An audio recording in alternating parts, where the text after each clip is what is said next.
Thank you very much for talking to Beyond the Game. Now, your season didn't start off that well, but it finished in the best possible way by winning your first Super League title. So how does it feel? A brilliant ending, you know. It really doesn't matter how we start as long as we're there the first on the finish line, and that's what happened this year. And I mean, it's special. Something special happened. So you've played for 8 clubs in 6 countries. What's been your most memorable moment so far? You know, I had a few top moments with the national team, few top moments with Newcastle, with Chelsea, with Hoffenheim, obviously, because we got promoted from 2nd division to 1st division. It was fantastic, and one of the best here just happened few days back. So you know, I'm proud of what I've accomplished in my career so far, and it's still yet to come. A lot of things to come. Do you still keep in touch with the guys at Chelsea? Yeah, some of them. Eden became a very close friend of mine, and I mean, they all respect me there. When I go there, it's just warm welcome every time, and they love me. Hey, pai. Hey, pai, ¿qué tal? Hey, quédate cállate, por favor. Trying to work. You speak English? Oh, you speak English, man. Every language. Which language you want, I speak. Okay, speak China then. Okay, so you were saying you... Sorry for disturbing Yeah, don't say sorry, you're not sorry.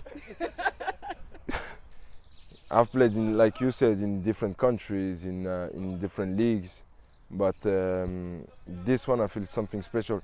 Okay, date cállate, por favor. And Marcelo have a big mouth, Marcelo.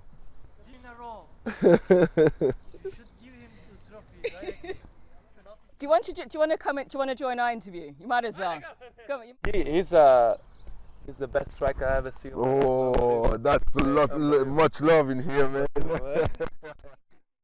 So you left Chelsea to come to Besiktas, and then you left Besiktas to go to Shanghai Shenhua, and then you came back to Besiktas. What keeps you coming back to Turkey? Love. You know, it's all about love. At the end of the day, I played in good leagues, biggest league in the world. I earned a lot of money, and now, you know, what I feel is like I need to be around people who loves me. And this country, these people, they love me so much that I feel I want to be here. So it's more about the lifestyle as well, not necessarily about your career. Yeah, exactly. The lifestyle, the way they respect me here, I cannot find this anywhere else. And the lifestyle, as you said, is fantastic, especially in Istanbul. Now, Carlos Tevez said that the Chinese Super League is about 50 years behind Europe. I mean, what's your thoughts on that? Do you agree with him? If we talk in the sense of football and construction and everything that's surrounded about football, our club have been built like 23, 25 years ago.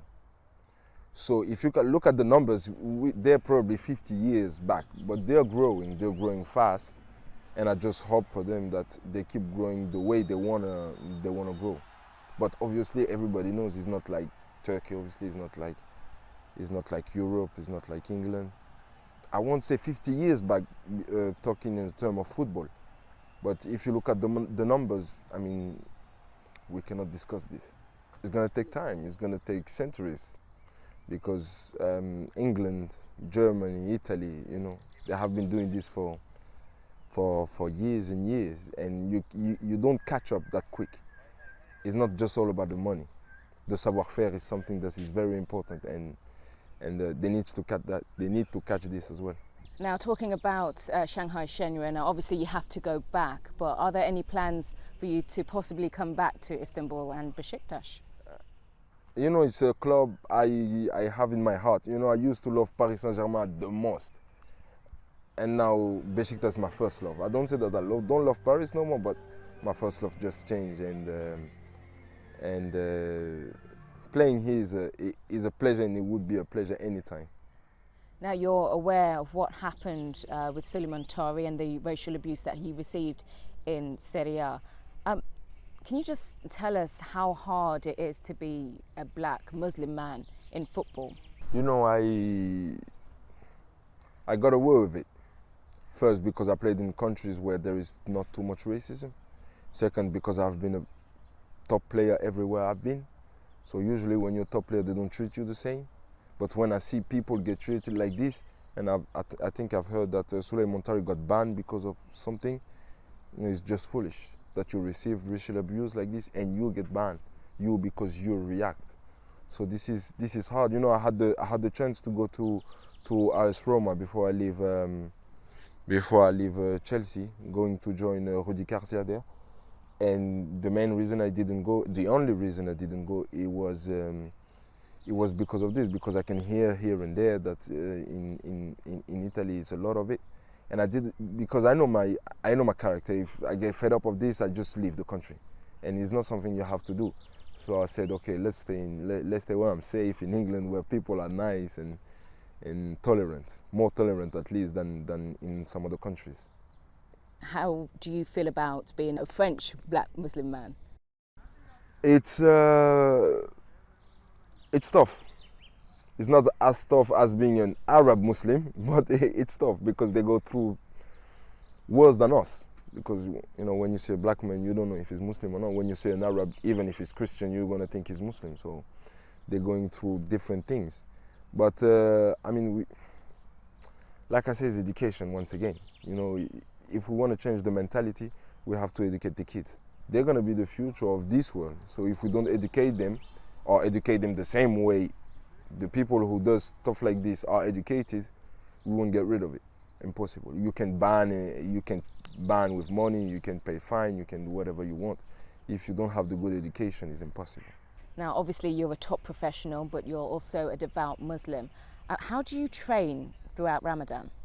I train like it's not Ramadan, it's tough, but I'm prepared. I've been prepared. I've been preparing myself for the last 2 months, knowing that Ramadan is coming. So I set my mind and I just go through it. And finally, ideally, where would you like to end your career? Here. Yep. And I said so to the president a few weeks back. Yeah. I love the club, they love me, I love the country, I love the culture, the lifestyle. Where should I change? Şampiyon Beşiktaş'ın kaptanı.